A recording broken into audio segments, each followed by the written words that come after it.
Startupi slovenskih ustanoviteljev so v letu 2015 zbrali $127 milijonov. Zdaj, klej treba vedeti, to so startupi, ki so kjerkoli na svetu, dokler je eden od soustanoviteljev Slovenc. In 127 milijonov je res velik denarja, zato ker je to v bistvu dvakrat več kot leto prej. In že leta 2014 smo imeli dvakrat več kot leto prej. Tako da, po domač povedano, imamo pač eksponentno rast, že 4 leta zaporedoma, kar je čist fenomenalno, tega ne vidim nikjer drugje na svetu. Estonski startupi so zbrali manj denarja v lanskem letu, tako, precej dobri rezultati. Pa tisto, zdaj, zakaj je to, po mojem, zaradi tega, ker v bistvu že 5 do 10 let, ko spremljam ta ekosistem, se ta podjetja malo pripravljajo. In zdaj so v takih enakomernih intervalih, vsak let jih je nepar, v bistvu dobi drugo ali tretjo serijo investicije že.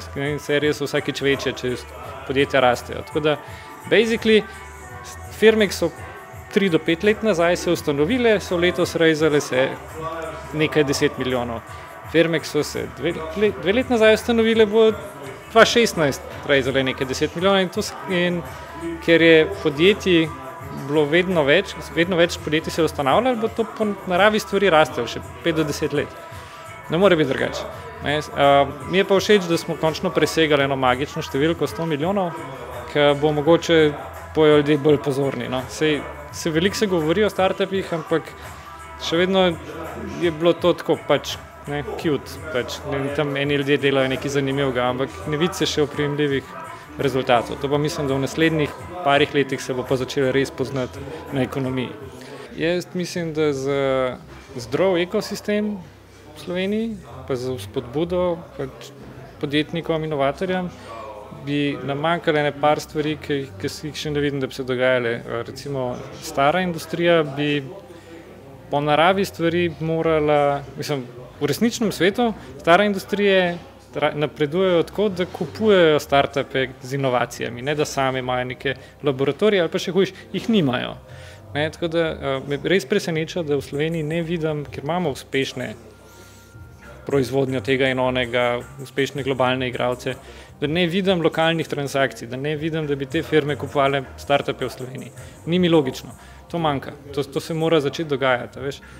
Ne vem, tudi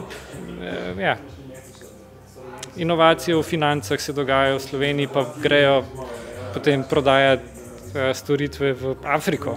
Medtem, ko imamo v Sloveniji v bistvu zelo čisto zanimivo finančno industrijo, ki bi to ziher koristili.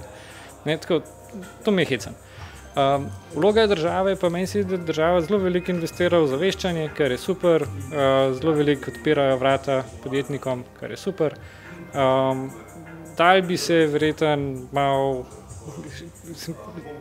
še veliko enih operativnih ovir odstranjevati in zato, da bi bilo lažje investirati kapital in zato, da bi bilo lažje rast globalno podjetje od tu. Recimo, relativno težko je dobiti neposredno tujo investicijo direkt v slovenski DO, iz čisto administrativnih razlogov, pa ne vidim, da bi se kaj dosti pogovarjali o tem.